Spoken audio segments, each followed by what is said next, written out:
Olá, eu sou o Paulo Valiengo e eu vim aqui apresentar o meu mais novo filho, A Cadeira Mágica do Meu Vizinho. Meu primeiro livro infantil, e eu gostaria que vocês também conhecessem as aventuras de Lívia e Theo. Theo é o amigo cadeirante que a Lívia fez. E o que acontece, né, basicamente durante esse conto? A Lívia conta para o pai dela, que acabou de chegar de viagem, como foi a semana dela. E ela conta que fez um novo amiguinho. E esse amiguinho é um cadeirante. E o quanto eles usam a criatividade e a imaginação para brincar juntos. Então eles vivem diversas aventuras nos lugares mais inusitados que vocês possam pensar. Gostaria de convidar você a conhecer essa obra, que foi feita com muito carinho, editado pela Kaiju Editora. Vocês podem entrar lá no Instagram, entrar em contato com a Kaiju Editora, né? E levar para casa A Cadeira Mágica do Meu Vizinho.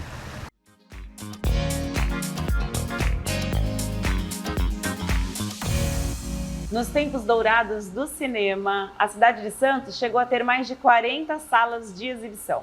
Dos anos 70 para cá, muita coisa mudou. Os apreciadores da sétima arte dizem que muito desse cinema autoral deixou de fazer parte das salas comerciais.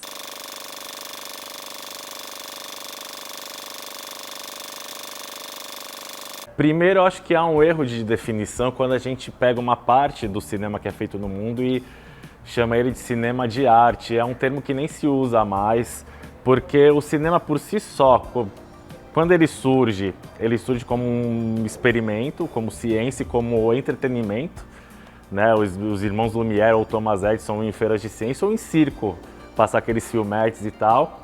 E aí vai ser com a geração francesa, nos anos 60, com a Nouvelle Vague, que vai surgir a definição do autor, que seria o diretor, e defendendo a ideia de que o cinema é uma linguagem artística, uma expressão artística industrial, impossível de ser feita sozinha, né? O cinema, para você fazer mesmo um curta-metragem, você precisa ter várias pessoas, precisa ter dinheiro, precisa ter equipamento. É diferente de um poema ou de uma composição musical que você pega o violão, ou de um livro que você escreve, né, num papel e depois digita. O cinema exige esse trabalho em equipe essencialmente. Então o cinema ele é a arte, independente se ele é o cinema blockbuster, que custa 200 milhões de dólares, ou cinema independente ou feito sem grandes recursos, feito num país sul-americano, asiático, africano, né? Cinema é cinema.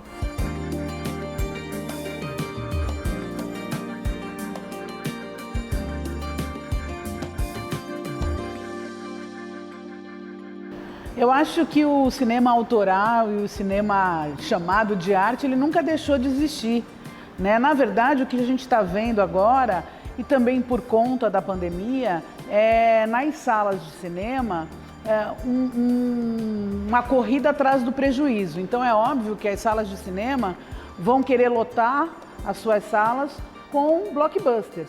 Mas, por exemplo, o Cinearte Posto 4 traz sempre um cinema diferenciado, né? Você tem o cinema francês, você tem o cinema alemão, o cinema indiano, o cinema iraniano e o cinema brasileiro. Aqui no Brasil a gente produz muitos longas-metragens, uma média de 150, 200 por ano. Só que o pouco que chega nas salas de cinema, né, acabam sendo também filmes com um viés mais comercial.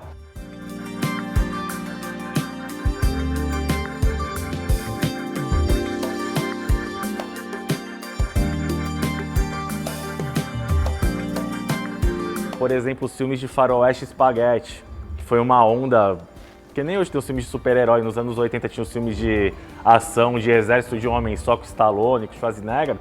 Os filmes de faroeste espaguete eram filmes de baixo orçamento, feitos na Itália, reproduzindo o estereótipo de um tipo de filme americano dos Estados Unidos, do cowboy e tal, feito com atores italianos e atores de Hollywood que eram considerados atores decadentes que iam filmar na Itália porque não conseguiam mais papel em Hollywood.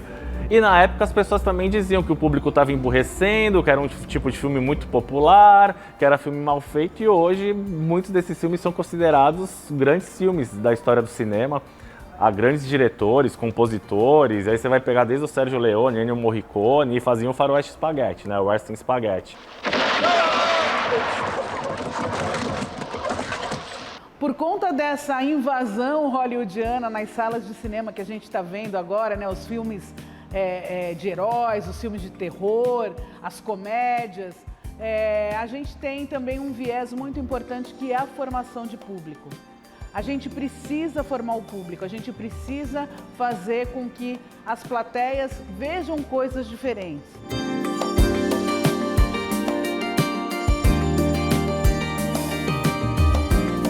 Está num país que o básico do básico não existe para milhões de pessoas. Mas dentro de todas as dificuldades, há um cinema que existe e há gente trabalhando para difundir o cinema. Né? Aqui em Santos mesmo, a gente faz o Santos Film Fest. O Festival de Cinema de Santos vai para a 10ª edição, que leva sessões para os bairros, para as comunidades, bota a tenda na Praça do BNH, na Lagoa da Saudade, vai para Caruaru, área continental. O próprio Cine Roxy, que sempre teve esse lado de apoiar as instituições, as ONGs, de formar plateia. E quando a gente fala de formar plateia, aí vem uma galera mais caxias que não, tem que passar um curta-metragem. A criança, independente do lugar que ela nasce, ela é impactada pelas propagandas do filme da Marvel, da Disney, ela fica com vontade de ver aquele filme. Ela tem o direito de ver aquele filme.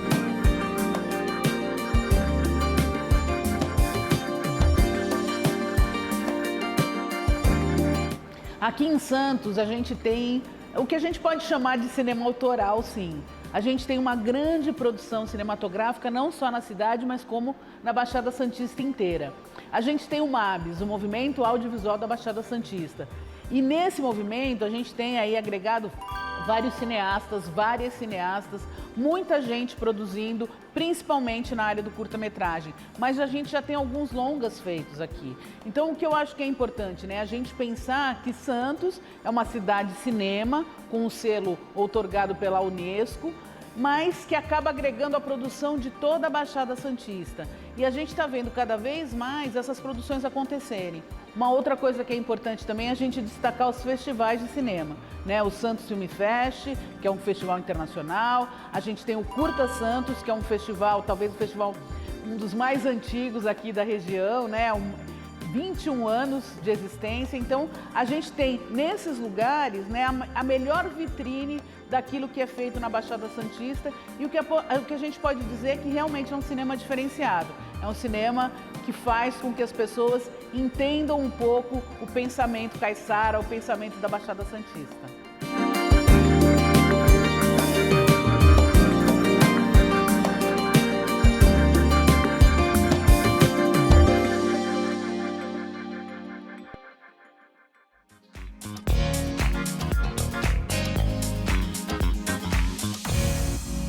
E o Tudo Bem deste sábado termina por aqui. Não deixe de acompanhar e seguir as nossas redes sociais. E se você perdeu algum programa, basta conferir todos lá no canal do YouTube da TV Tati Band Litoral. Até o próximo programa. Tchau, tchau!